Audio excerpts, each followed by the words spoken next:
The dim glow of lanterns cast long shadows over the cramped room where Kayla sat, her storm-grey eyes narrowing as the murmur of voices ebbed and flowed around her. The Fate Market was a labyrinth of secrets, alliances, and betrayals, and tonight, the threads were tangled tighter than ever. Liora leaned close, her red hair catching the flicker of firelight as she whispered, "Mira says she can get us a lead on the next auction, but I don't fully trust her." Keller's fingers absently traced the worn edge of a piece of parchment. The cryptic symbols she'd sketched absent-mindedly all evening. "Trust is a luxury we can't afford," she said softly, "but neither is isolation." Myra, seated across from them, met Keller's gaze with a cool, calculating look. Her sharp features were framed by a cascade of dark hair, and the subtle shimmer of expensive fabric marked her as someone who thrived within the market's intricate dance of power. "I am no fool," Myra said smoothly. "My interests align with yours for now. We both want to keep the prophecy out of Malrek's hands." Kayla studied her carefully. The broker's words were carefully measured, but beneath the politeness lay a current of something else, self-preservation, perhaps, or ambition veiled thinly by diplomacy. "What's your price?" Kayla asked, her voice low but steady. Before Myra could answer, a shadow moved near the doorway. Joran slipped inside, his wiry frame tense, eyes darting nervously. "We don't have much time," he hissed. "Malrek's agents are closing in on the next auction. The prophecy will change hands soon, and they're planning something worse than before." The room's atmosphere shifted instantly, the warmth replaced by a chill that cut deeper than the night air outside. Kayla rose, her braid falling loose around her shoulders as she paced. "We need allies, real allies, if we're going to stop this." Liora stepped forward. "I can reach out to some of the old contacts, those who haven't sold their souls to the market's corruption, but we have to be careful. Every move we make is watched." As the conversation deepened, Keller's mind raced through the possibilities. The Fate Market was a web of shifting loyalties. Today's ally could be tomorrow's enemy. She remembered her past mistakes, the prophecy she'd sold that had shattered kingdoms and turned friends into foes. The weight of that history pressed down, but beneath it, a fragile hope glimmered. She could rewrite this story if she could discern truth from deception. Later, beneath the pale glow of moonlight in a hidden garden tucked away from prying eyes, Kayla met with Ira. The night was alive with the rustling of leaves and far-off city sounds, an eerie symphony that underscored their precarious position. "We're close," Ira said, voice barely above a whisper, "but the market's pulse quickens. Malrek won't let this go without a fight." Kayla nodded, the cold night air sharpening her resolve. "Then we must be ready, not just to fight, but to outthink him." The garden's shadows seemed to close in around them, but Kayla felt a flicker of light within an ember of determination she hadn't known she still carried.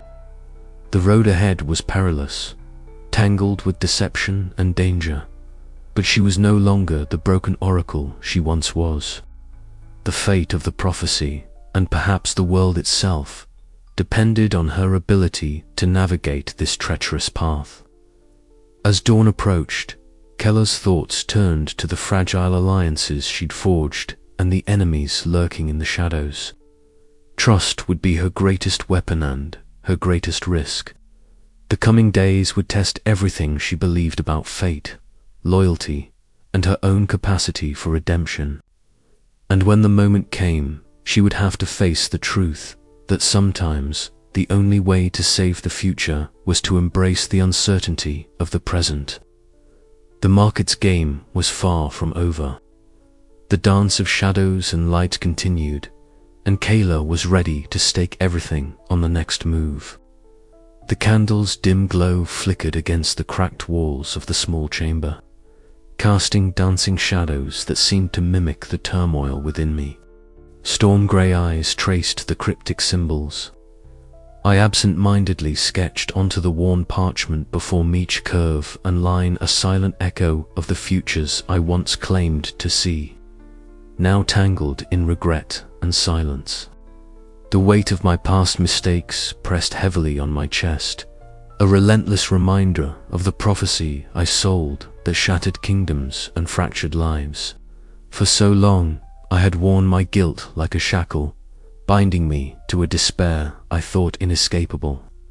A sharp knock at the door fractured the stillness. "Kayla," came Ira's voice, laced with impatience and concern. "You can't keep hiding like this. The fate market won't wait while you drown in sorrow." I didn't answer immediately, fingers tracing the faded symbols once more. What if I'm still the same failed oracle? What if the future I tried to change is already written in blood? The door creaked open, and Ira stepped inside, her fiery hair aflame against the dim room. "That's exactly why you have to stop blaming yourself. Flaws don't make you weak, they make you human. And that's where your true strength lies." Her words struck a chord, but the knot of doubt remained tangled in my heart. Ira's pragmatic resolve was both a comfort and a challenge. How do you carry hope when every step feels like walking deeper into shadows? She stepped closer, her green eyes fierce yet tender. Because hope is the only light left in this market of whispers and greed. Without it, we're lost. Later, under the twilight sky in the quiet sanctuary of a secluded garden, I found myself face to face with Master Orin. The elder seer's silver hair shimmered in the fading light, his eyes clouded with age but sharp with wisdom. His voice was soft, yet every word carried weight. "Chains bind many, Kayla," he said, "but broken chains can become the strongest links. To accept your flaws is not to surrender, but to find the courage to forge a new path." I listened, the parable settling deep within me like a seed waiting to grow. The divine silence that had haunted me began to feel less like abandonment and more like a space to breathe, to question, and to choose anew. As night fell, Ira, Master Orin, and I stood at the edge of the Fate Market's labyrinthian streets. The air thrummed with the muted cacophony of whispered deals, shifting shadows, and unseen eyes. But amid the chaos, a quiet resolve took root within me. No longer would I be defined solely by the prophecy that had doomed me. The chains of guilt were breaking, and with them, the first threads of hope. "The future is not set," I whispered to myself, voice steady. "It is a web we weave with every choice." Ira smiled, her sharp wit softened by genuine warmth. "Then let's start weaving." And as the market's pulse quickened in the darkness, so too did my determination. The road ahead would be perilous, but for the first time in a long while, I was ready to walk it not as a broken oracle, but as one who embraced her flawed humanity and the power it held. The chains that had once bound me were shattered, and with their breaking came the promise of a future unshackled, fragile yet fiercely alive. The air in the Fate Market was electric, thick with murmurs that rolled like distant thunder over the cobblestones and beneath the patchwork of tents and awnings. Kayla Varys moved through the crowd like a shadow, her storm-grey eyes sharp and wary, absorbing every flicker of movement, every whispered word. Around her, the market pulsed with life, the clatter of coins, the rustle of parchment, the low hum of traders and bidders, sizing each other up in a dance as old as the kingdom itself. Here, fate was not a gift bestowed by gods, but a commodity, bought and sold amid greed and silence. Beside her, Ira Thane kept pace, nimble and alert as ever. The scent of spiced incense mingled with the less savory aromas of sweat and smoke, creating a heady atmosphere that clung to Keller's senses. They wove through clusters of figures, some cloaked in shadows, others draped in finery that spoke to their wealth and influence. Keller's fingers brushed absent-mindedly over the cryptic symbols she'd sketched moments before, a nervous habit she hadn't lost despite years of exile. "The market's heartbeat quickens," Ira murmured, her voice low but steady. "Whispers say the auction will draw more eyes than ever before. Malrek's faction tightens its grip. They're not just bidding, they're strategizing." Kayla nodded, her jaw tightening.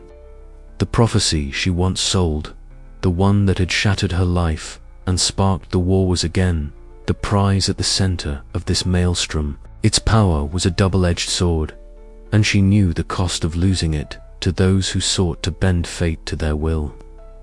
Their path took them to a dimly lit tavern nestled between two towering stone buildings, its windows glowing amber against the creeping dusk. Inside, the murmur of voices was punctuated by the clink of tankards and the scrape of chairs. In a shadowed corner, Joran waited, his wiry frame hunched over a scarred wooden table. His eyes flicked up as Kayla approached, sharp and wary. "Got something for you?" he whispered, sliding a folded note across the table.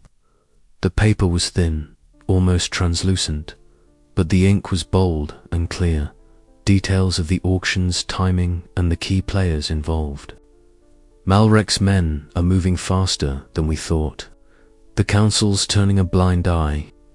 Kayla folded the note carefully, the weight of urgency pressing on her chest.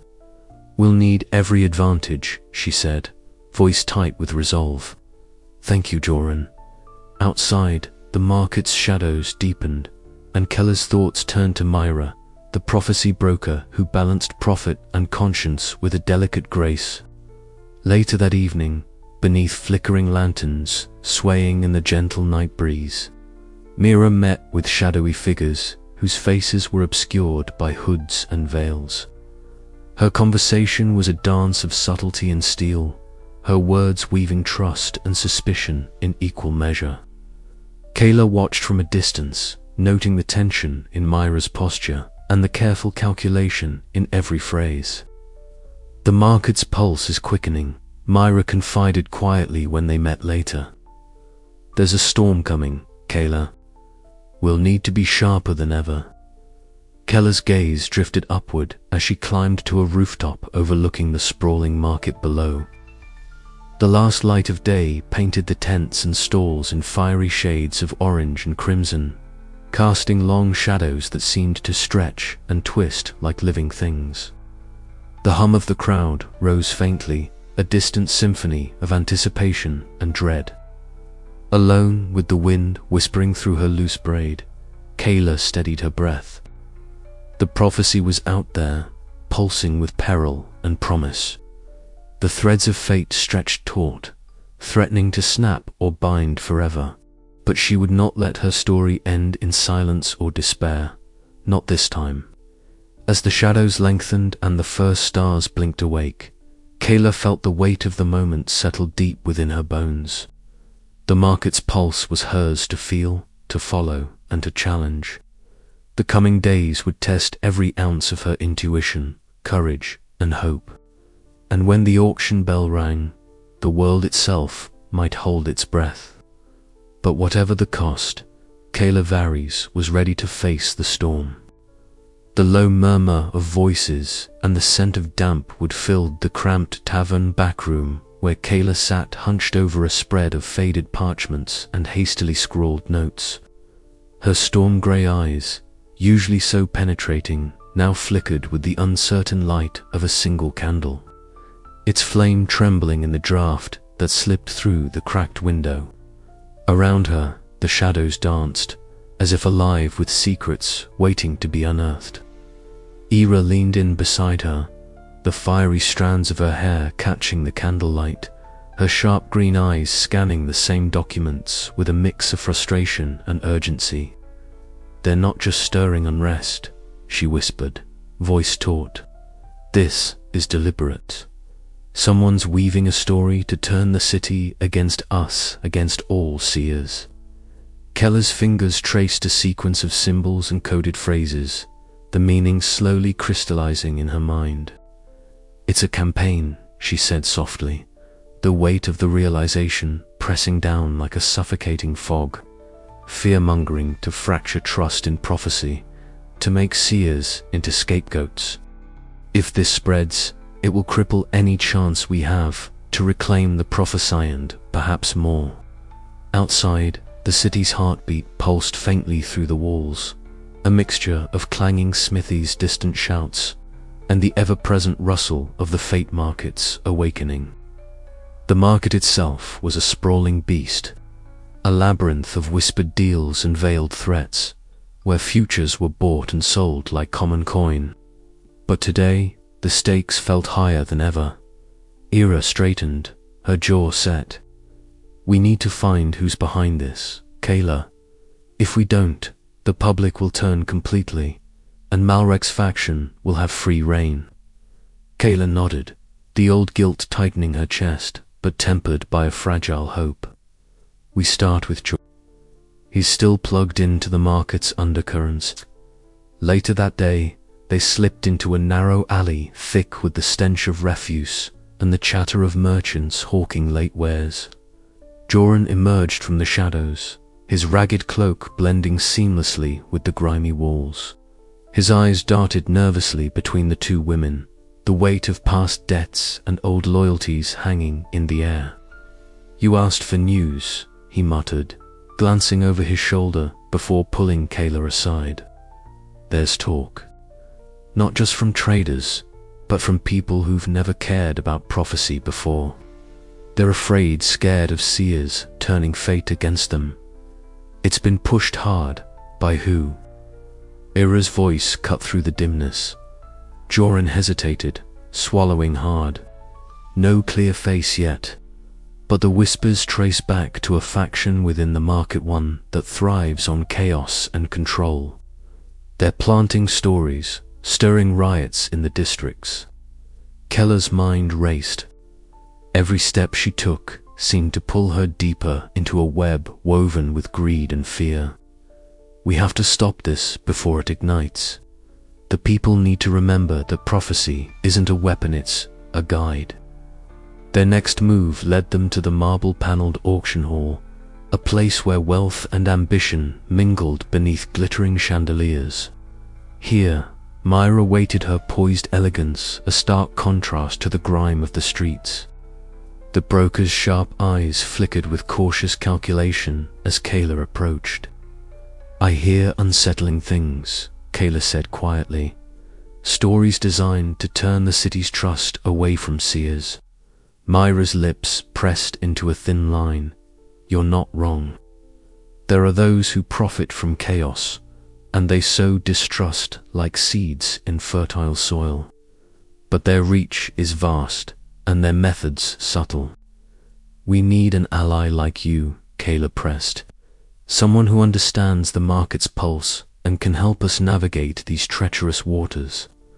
A faint smile ghosted across Myra's face, but it held no warmth. An uneasy alliance, then. But be warned, trust is a currency more volatile than prophecy. As the sun dipped below the horizon, painting the sky in hues of bruised purple and fading gold, Kayla and Ira found themselves atop the city walls. Below, the sprawling fate market throbbed with life, the intertwined shadows and light of countless ambitions and secrets. Kayla breathed in the cool evening air, a fragile hope kindling within her. "We're not alone in this fight," she said softly. Ira nodded, her hand resting firm on Keller's shoulder. "The market's heart still beats, and as long as it does, there's a chance to change its rhythm." But as the darkness deepened, so did the knowledge that the path ahead was shadowed by unseen enemies and impossible choices. Somewhere within the market's depths, the architects of fear watched, waiting for the moment to strike. Keller's storm-grey eyes narrowed, the weight of lost destinies pressing heavy, yet her resolve burned brighter than ever. The battle to reclaim prophesied the future had only just begun. Tomorrow, she whispered to the night, we take back the light from the shadows. The city held its breath, caught between despair and hope, as the fragile threads of fate began to weave anew. The air in Master Orin's chamber was thick with the scent of aged parchment, dried herbs, and a faint trace of incense smoke that curled lazily toward the low ceiling. This was a sanctum removed from the chaos of the fate market, a place where the echoes of ancient wisdom lingered like whispers in the shadows. Kayla Varys hesitated at the threshold, her storm-grey eyes adjusting to the dim candlelight that danced over stacks of crumbling tomes and cryptic scrolls. The weight of silence pressed against her, heavier than any prophecy she had ever uttered. Here, in this hallowed space, she sought answers not from the voices that had abandoned her, but from the one mentor who had never ceased to speak in riddles and truths. Master Orin sat hunched over a wooden table scarred by time, his fingers tracing cryptic symbols etched into a fine layer of dust. His silver hair fell in wisps around his gaunt face, and his eyes, clouded by age yet piercing in their depth, met Kellis with a mixture of warmth and solemn warning. You come seeking guidance, Kayla, yet the silence you hear is as ancient as the stars. It is not absence, but presence in a different form. Kayla swallowed hard. The silence, it feels like abandonment, as if the gods have turned away, leaving us to stumble in darkness. How can I reclaim a future when the very voices that once guided me are mute? Orin's gaze softened, and with slow deliberation, he spoke.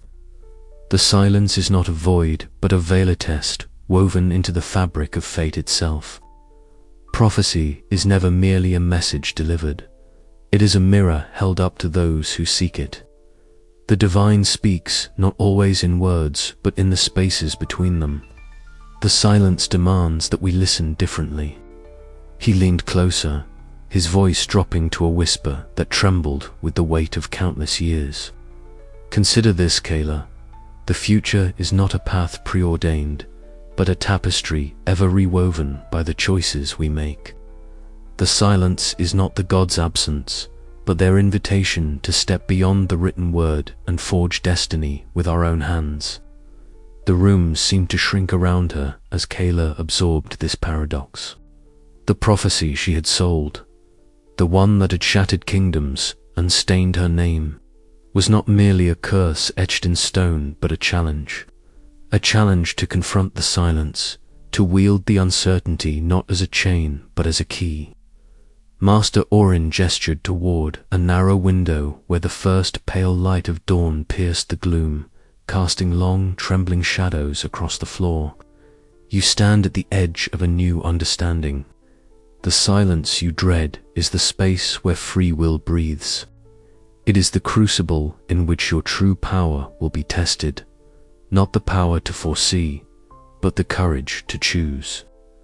Keller's fingers unconsciously traced the edge of her worn cloak, a symbol of her fall and her fragile hope. She felt the weight of her mistakes, the sting of lost trust, but beneath it all, a flicker of resolve sparked to life. The divine silence was no longer a void to fear, but a canvas on which she might paint a future unbound. Then I must trust the silence, Kayla murmured, and trust myself. The prophecy is not my sentence, it is my burden and my chance. Orin nodded, a faint smile breaking the lines carved by time. Exactly. And remember, Kayla, that fate is not a chain, but a thread. It can bind, but it can also be woven anew. As the dawn light grew stronger, filling the chamber with gentle warmth, Kayla felt something shift within her, her fragile hope born not from certainty, but from acceptance. The silence of the gods was no longer a final verdict, but an unanswered question. beckoning her forward into the unknown. Outside, the world awaited, teetering on the brink of change, and Kayla Varys, once a fallen oracle, was ready to step into the silence and rewrite the story of fate itself. Yet, even as she left the chamber, a lingering thought gnawed at her mind. If the divine remains silent, how much of fate is truly set, and how much can be shaped by mortal hands? The answer, she knew, would come not from prophecy, but from the choices she dared to make. The echoes of silence had spoken, and Kayla had listened.